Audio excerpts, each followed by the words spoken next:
Hola chicos, hola chicas. Este videito viene para sumar a lo que les estuve explicando en el video anterior de equilibrio químico.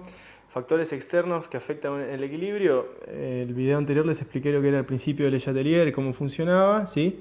Lo que voy a hacer ahora es darles un ejemplos puntuales para que vean cómo trabajar. Concentración de reactivos y de productos. O sea, yo puedo aumentar o disminuir, ¿sí? Aumentar o disminuir las concentraciones de los reactivos o de los productos. Yo acá tengo una reacción química, ¿sí? Que es la reacción de descomposición del amoníaco con nitrógeno y hidrógeno, y yo la tengo balanceada, ¿sí? Entonces lo que hago es lo siguiente, digo, bueno, yo tengo esta reacción y quiero obtener más nitrógeno, por ejemplo, ¿sí? ¿Cómo hago para obtener más nitrógeno? Bueno, a mí lo que me dice el principio de Le Chatelier es que si yo afecto a un sistema que está en equilibrio, ¿sí? Este va a evolucionar de forma opuesta para readaptarse al equilibrio. O sea que si yo quiero más de esto, tengo que hacer cosas para que esto aumente. Por ejemplo, si yo aumento la concentración de amoníaco, o sea, aumento la concentración de amoníaco, lo que estoy haciendo es agregar más reactivos. Si agrego más reactivos, lo que quiere hacer el sistema es que haya menos reactivos. Y la única forma que yo tengo de que haya menos reactivos es que haya más productos, ¿sí? O sea que si yo aumento la concentración de amoníaco, entonces lo que voy a ver es que aumenta la concentración de nitrógeno y también lo que va a hacer es aumentar la concentración de hidrógeno. ¿Ven? Si aumento este, aumentan estos dos. Por ejemplo, otro ejemplo, yo agarro y digo, bueno, vengo y yo disminuyo la concentración de hidrógeno, ¿sí? O sea, yo vengo acá, ¿sí? Y saco este. No agrego, saco hidrógeno. Entonces, como saco hidrógeno, el sistema lo que va a querer hacer es aumentar la concentración de hidrógeno. ¿Cómo va a hacer esto? Lo que va a hacer es desplazar el equilibrio, ¿sí? A la derecha. ¿Cómo lo hace? Hace que el amoníaco se descomponga, ¿sí? Se descomponga, se separa en nitrógeno y en hidrógeno, y así es como yo voy a aumentar. O sea, si yo disminuyo, vengo, factor externo, disminuyo el hidrógeno, el sistema va a querer aumentarlo. ¿Cómo lo va a hacer?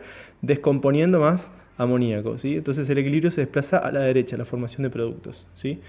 Entonces, si yo disminuyo el hidrógeno, lo que voy a ver es que aumenta la concentración de nitrógeno y que aumenta la concentración de hidrógeno. Y además, lo que voy a ver es que disminuye la concentración de amoníaco, ¿sí? Después, otra situación. Supónganse, yo vengo y aumento la concentración de nitrógeno, o sea, agrego nitrógeno, ¿sí? Aumento la concentración de nitrógeno. El nitrógeno es un producto, ¿sí? Si yo aumento la concentración de nitrógeno, el equilibrio que va a querer hacer, disminuir la concentración de nitrógeno.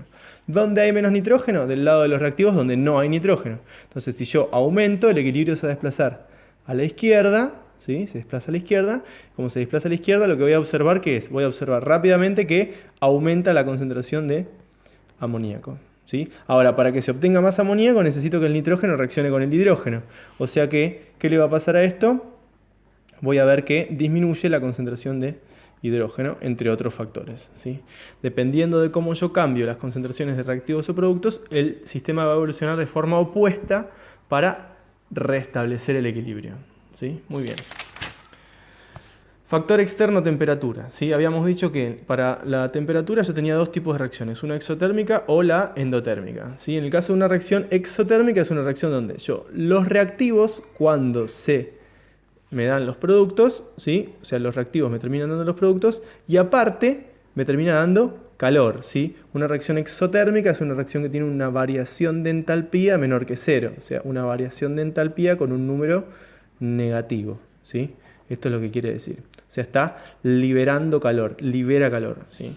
¿Qué pasa con esto? Si libera calor, quiere decir que voy a obtener productos más calor. ¿Ven? Productos más calor. Entonces, ¿qué pasa? Si yo a esto le bajo la temperatura, lo que estoy haciendo básicamente que es sacándole calor. ¿Se entiende? O sea, si yo le bajo la temperatura, le saco calor. Si yo le saco calor, el sistema ¿qué va a querer hacer?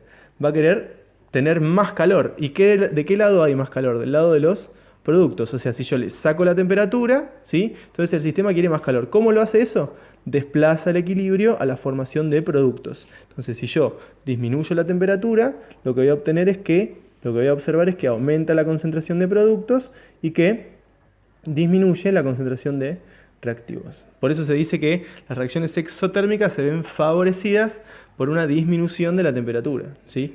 En cambio, si yo a una reacción exotérmica le aumento la temperatura, ¿sí? lo que yo voy a ver es lo siguiente. Voy a ver que si aumento la temperatura, ¿ven? Vengo acá, le agrego calor, si aumento la temperatura, ¿ven? Si agrego calor, ¿qué va a querer hacer el sistema? Ir a donde no hay calor. Ven que del lado de los productos hay calor y del lado de los reactivos no hay calor. O sea que si yo aumento la temperatura, el sistema se va a desplazar a la formación de reactivos, ¿sí? Entonces lo que yo voy a ver rápidamente es que disminuye la concentración de productos y que aumenta la concentración de los reactivos, ¿sí? Esto es para una reacción exotérmica, ¿sí? Acuérdense, las reacciones exotérmicas se ven favorecidas por una disminución de la temperatura. O sea, disminuir la temperatura desplaza el equilibrio a la formación de productos. Acuérdense que en las reacciones casi siempre lo que yo quiero es obtener más productos. Eso es que se vea favorecida, ¿sí? Si yo tengo una reacción endotérmica, va a ser una reacción donde los reactivos más el calor me van a terminar dando productos, ¿sí?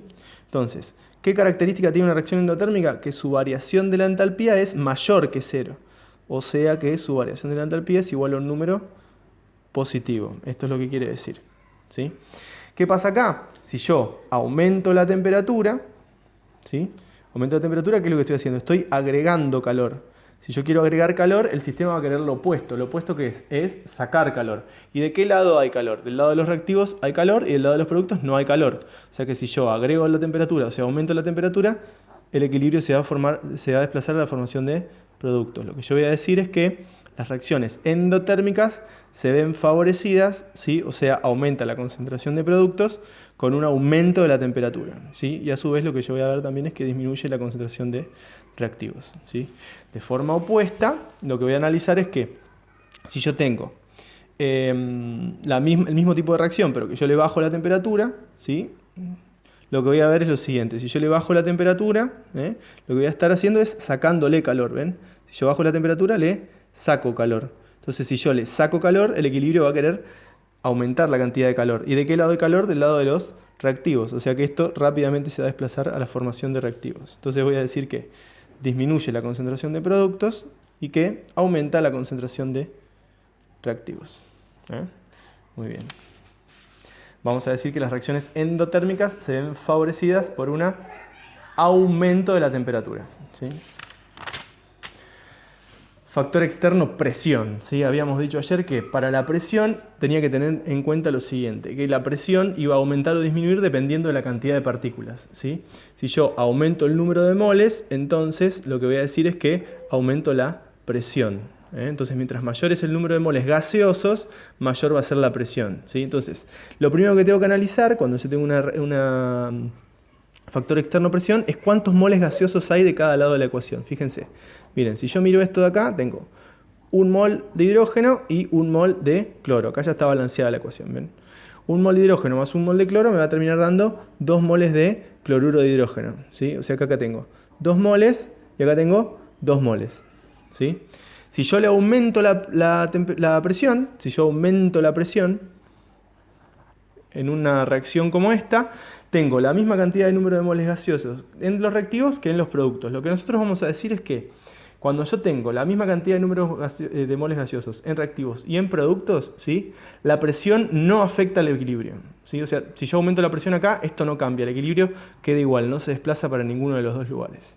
En cambio, miren esto, voy a balancear esta ecuación. Acá va un 3, acá va un 2, queda balanceado, ¿sí? Si yo dibujo esto que está acá y analizo los números de moles, yo voy a ver, acá tengo 3 más 1, son 4 números de moles gaseosos, y acá tengo 2 moles gaseosos, ¿sí? 4 y 2.